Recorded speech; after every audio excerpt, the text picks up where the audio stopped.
Former NFL tight end Martellus Bennett essentially said that 89% of NFL players smoke weed, and he talked about how that's a better option than painkillers, saying painkillers are man-made, weed was made by God. Stephen A., I know you had a lot more to say on this subject. Well, first of all, like I said, I want to reiterate, I'm not calling his comments dumb. I'm saying that it was a dumb time to do that. It was ill-advised. This is not the time for him to be saying that with the residue of the protest and all that it caused, and it involved the president last year, and it affected ratings to some degree. That's undeniable in a lot of people's eyes, plus the fact that his brother has legal issues that are pending as we speak. So it's just not a wise thing for him to say. But I want to get back to something that Max said that I find to be very, very important, because he talked about how, you know what, you understand.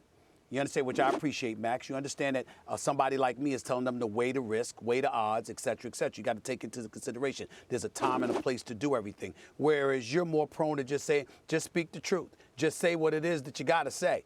Well, you know what, Max? I played for a coach, legendary Clarence Big House Gaines, God rest his soul.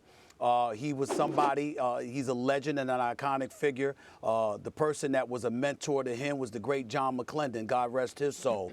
These are individuals who contributed to the integration of basketball. And I remember both of them sitting me down one time. This is before I ultimately met the great John Chaney and my man Sonny Hill in Philadelphia and other basketball historians and others. Before that time, I sat down in Coach Gaines' office with these two individuals, and they said the truth shall make you free. No doubt about that. You got to speak the truth, but you also got to know when you're us, because the rules are different for us. And that's something that's not talked about nearly enough. White folks who happen to be Jewish, those who happen to not be Jewish, and the like, you live in a different bubble. It's not negative, it's not bad, it's not a knock against folks. It's not to say that nobody has suffered but the African-American community, but you come from a different place and you come from a different world. And the kind of mistakes that you could end up making doesn't end up costing you the way that it cost us. These are the kind of things that African Americans throughout this country have lamented for decades, if not centuries. It's our reality. And so when I sit up here on national television and I'm getting on somebody about pulling their pants up, or not having gold teeth in their mouth, or not having tattoos on their face and their neck and their head and all of this other stuff, or not smoking weed or anything like that, sure, you and others could tell them, go ahead and do it. You understand what I'm saying? You should have the right to do it. And theoretically speaking, you're right. But from a literal perspective, what kind of damage is it going to cause people? When I tell people, listen to Joe Madison, or listen to Karen Hunter, or listen to Dr. Michael Eric Dyson, or the list goes on, and I bring up these kind of things, I'm not literally saying that everybody's right all the time. I'm just saying that you have to take into account the collateral damage, and you have to weigh that. You can never ignore that when you're us. That's all I'm saying. I'd like to respond to that philosophically, generally, and then take it back to specifically what we are discussing here, which is Bennett's comments on marijuana. Okay. Generally, first, philosophically. Yes. Martin Luther King Day just passed, not long ago. Mm-hmm. Martin Luther King today is celebrated. His day is celebrated as a national holiday. In his day, and today he is perceived as relatively tame, certainly not the radical that Malcolm X was, for example. But in his day, Martin Luther King was considered a radical, especially by the white establishment. And generally the arguments used against Martin Luther King was, yeah, you're right, there should be, by supposedly well-intentioned white people, was, and by the way, some black people too. You're right, there should be racial equality, there shouldn't be a two-tiered system, et cetera, but not yet, people aren't ready for what you're doing yet, integration, et cetera. And what did Martin Luther King say? Justice postponed is justice denied.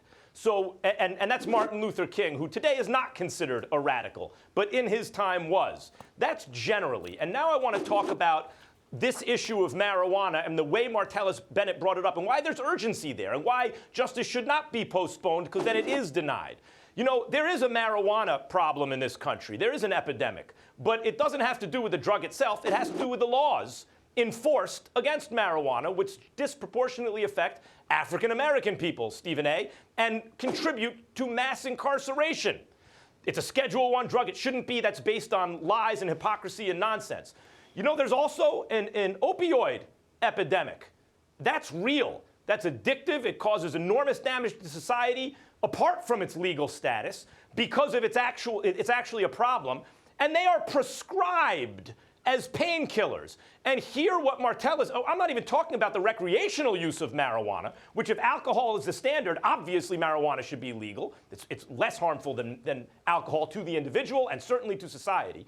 I'm talking about for medical purposes, for medicinal purposes now, which everyone else likes to talk about first, because that's what Bennett's talking about. He's saying, hey, the stuff that we're prescribed is bad for you and dangerous and leads to bad consequences, negative results, not only for the individual, but on a societal level. And that is simply not the case for marijuana. The only reason that marijuana can be described as an epidemic, really, or the main reason, is because of the hypocritical laws and even cultural taboos based on ignorance and based on malice, really, because that's what's behind the propaganda against it. That is his point. I believe that is an urgent point to make. I believe if you postpone justice in this case, you are denying it. And I also believe that Martellus and his brother are willing to take certain risks and make certain sacrifices in order to lead on issues such as this. Except the sacrifice wasn't his. He put the rest of the NFL players in the eye of the storm. Because when you make the statement that 90% of NFL players are doing it, you didn't take a position for yourself. You didn't say that he didn't go on national television and say, I use weed. He didn't say that. He said 90% of the players are using weed. If you were talking about yourself, then your point is valid. He's talking about the other players who may now end up getting fined, getting compromised, or having their images stigmatized in a negative fashion. Why? Because he felt the need to make that point, but he didn't dime out himself? He didn't name names, that's not how it works. Had he I'm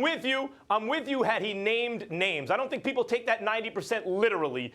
How does he know? Has he done a survey? He's saying a lot more do than don't. 90% means you're saying 9 out of 10 players use weed? Right, yeah, basically everyone's doing it, he's saying, right? Yeah. He's not naming names. He's not naming names. Had he didn't say he said, was. yeah, on this team ate that, now he's putting people under the microscope. I'm saying your point is,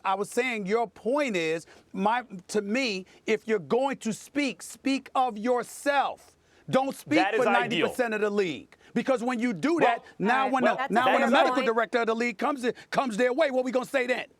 He probably should. A better way to say it is so many do, maybe the majority, maybe most of the people I encounter, etc. Still, how can he discuss it honestly without making that indictment?